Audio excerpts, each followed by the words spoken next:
का, बुजुर्गों का, माता पिता का कभी अपमान नहीं करना चाहिए। ये सब हमें आशीर्वाद प्रदान करने वाले हैं। और देखो कि इनका कभी गलत मत कर देना, क्योंकि हमारे द्वारिका में संत महात्मा आते रहते हैं। तो इसलिए पुत्रों, एक पाप यदि जीवन में कर दिया तो नरक भोगना पड़ जाता है। भगवान के पुत्रों ने अनसुना कर दिया। भगवान ने सोचा चलो थोड़ा सा प्रैक्टिकल करके बताओ। तो प्रभु इनको वन में लेकर के गए। जैसे भगवान के बालक वन में गए तो इनको प्यास लग गई।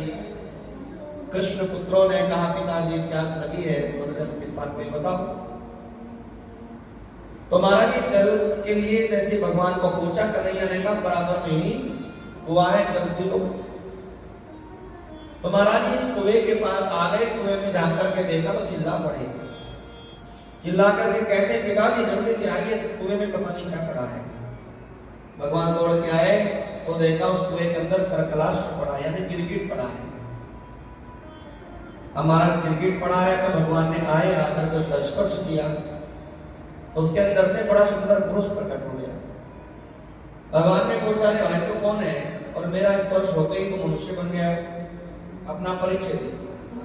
वो कहने लगा प्रभु नृगो नाम नरेंद्रो हम इक्ष्वाकु तनय प्रभु दानेष्वाध्यायमानेषु यदि ते कर्णमस्पृशम्। मेरा नाम राजा नृग है, इक्ष्वाकु वंश का हूं। आकाश में इतने तारे नहीं जितने मैंने गाय दान कर रखी है। कन्हैया ने कहा इतनी गाय दान करने वाला व्यक्ति गिरगिट बन गया।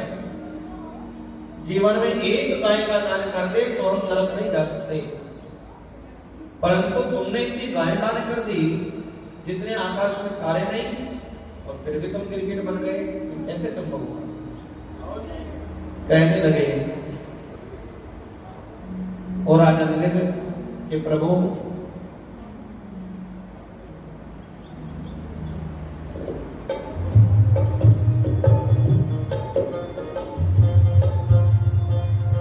बताया था कृष्ण की मित्रता सुदामा से हो गई।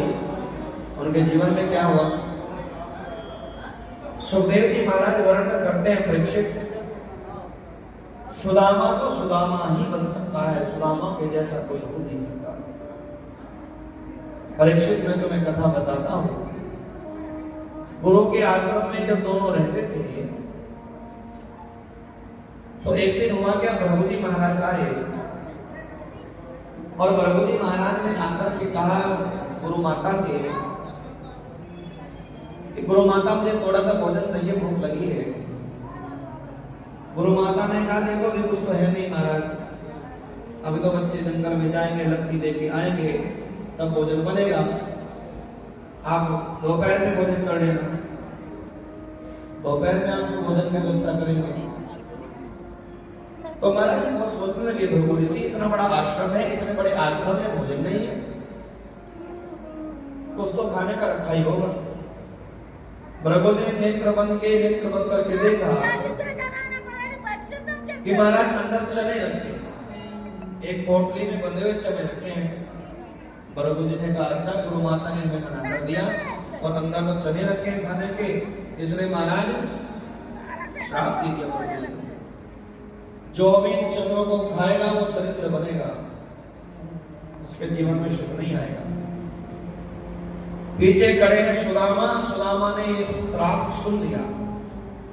सुदामा दौड़ करके कुटिया में गए, जाकर के वो चने की पोटली उठाई और कन्हैया से कहा कृष्ण जल्दी जल्दी चलो वन में लकड़ी लेके आनी है। कन्हैया ने कहा अभी तो नाश्ता भी नहीं किया, भूख लग रही है।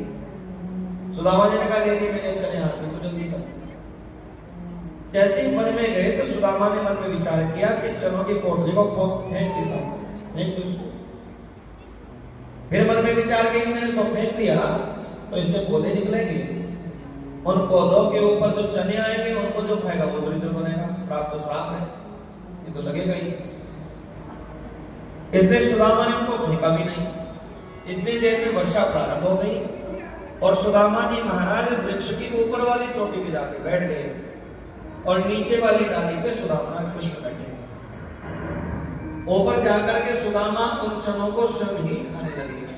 कन्हैया कह रहे मेरे लिए भी रख लेना, सुदामा कह रहा रख लूंगा, चिंता मत। ऐसा करते करते सुदामा सारे चने खा गए। सुखदेव जी कहते परीक्षित यदि कृष्ण सोने की द्वारिका में रह रहे हैं उसका कारण सुदामा है। यदि कृष्ण सोने की चप्पल पादुकाएं पहनते हैं उसका कारण भी सुदामा है। यदि कृष्ण सोने की द्वारिका में अपनी पत्नियों संग रह रहे हैं ये भी कारण कृष्ण है।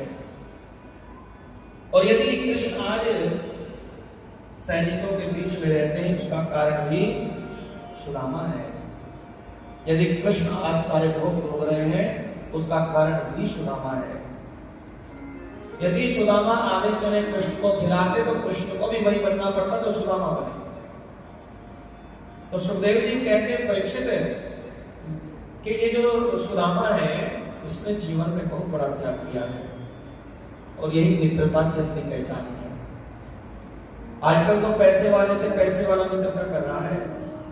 आजकल का तो ये समय चल गया। आज कृष्ण का मित्र कृष्ण है, सुदामा का मित्र सुदामा है। परंतु भगवान कभी ये भाव नहीं देखते। भगवान नहीं देखते पैसे वाला है कि बिना पैसे वाला है।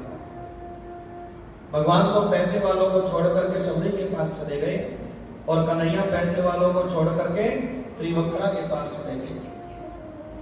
तो भगवान आपके मन का भाव देखते हैं। भगवान ये नहीं देखते कि पैसा है, धन है, दौलत क्या है इसके पास में। तो सुदामा जी महाराज के विषय में वर्णन करते हैं सुखदेव जी की परीक्षित ये जो सुदामा है इसने अपने जीवन का बहुत बड़ा त्याग किया है और ये बड़ा संतोषी ब्राह्मण है। कि कृष्णस्य सिद्ध सखा कश्चिद ब्राह्मणो ब्रह्मविद्तमा। नाविक ने रोकी। सुदामा ने कहा देख मित्र की बुराई अपने सामने नहीं सुननी चाहिए।